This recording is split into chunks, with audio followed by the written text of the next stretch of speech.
We survived. We survived the bank holiday. Do you know how good that feels?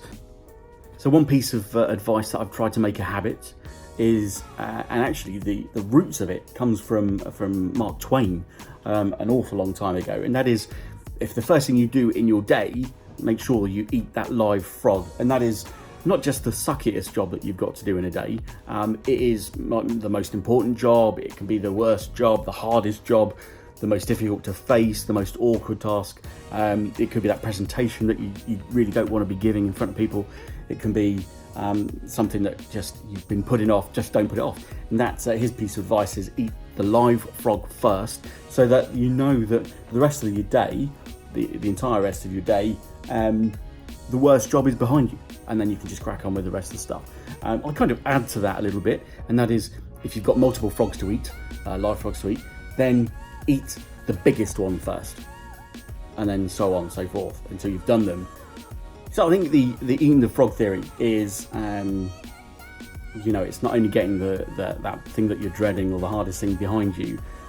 It's also the first thing in the morning. You're likely to have the clearest head, the most energy, the most desire to crack on. But as you get through the day, your energy levels get lower and your accomplishment kind of drops down. So get it done when you're feeling, sort of at your best.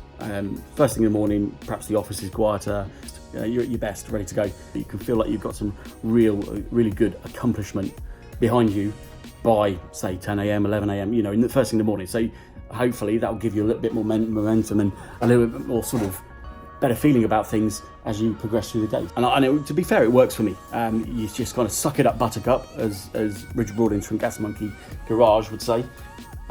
Massive fan. Just get on with it. Deep breath. Eat that frog. Eat that live frog. Eat the biggest one first, then the medium, then the small. Then just enjoy the rest of your day and just knock them down like playing cards, dominoes. So I'm Neil. Hopefully that's been of use. That is one of the things that, despite my fuzzy-headed world of whatever's going on in the old bonce here, that is one thing that I actually do successfully adhere to most of the time. And yeah, believe me, it does make you feel quite good about yourself. So I'm cracking straight into it.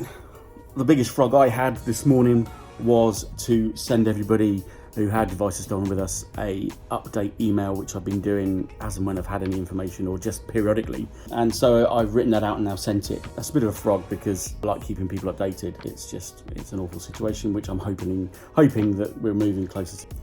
One of the biggest things back on my plate, I had a meeting whilst off with the accountant, is to revamp our business plan. So we've got a bit of a renewed idea of the direction that we're going in as far as growth is concerned. Now we've got an awful lot to get written into that now. Business plans aren't my strength, but I do hope that this is going to be quite a cracking one, because despite the adversity that we've had, we've got some really clear ideas and directions where we're going. And that includes, you've heard it here first, because I've not talked to anybody outside the company about this, but hopefully we want to go van service wise, as well as the bricks and mortar stores that we have in Kettering and Wellingborough.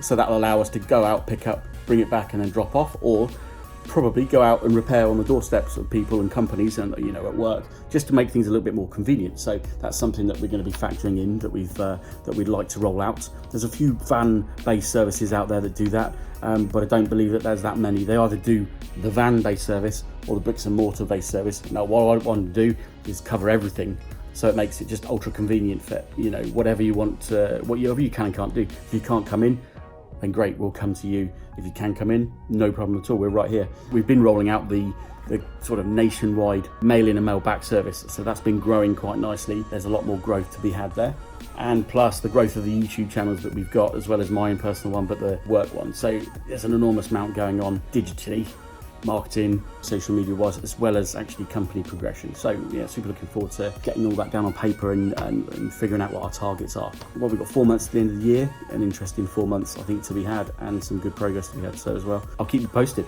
We survived the bank holiday.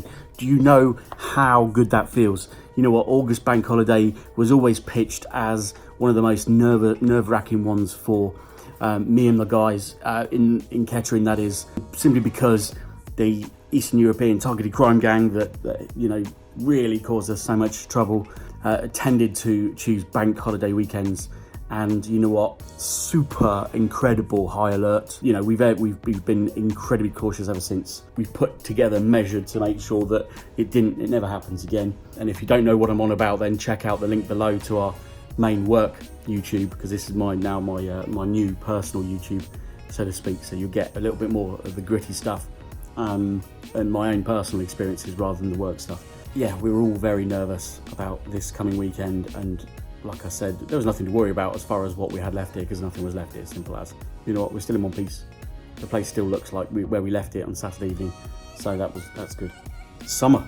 I mean, summer sucks, to be perfectly honest, because everybody wants time off during the summer, and from running a company's point of view, it's a massive headache because we find ourselves short-staffed. The summer month of, I guess, end of July, August can be pretty darn tricky as far as staffing everywhere is concerned. So good thing is I've got my wife actually sorts out a lot of that stuff. So we're relatively on top of things. Thanks for watching.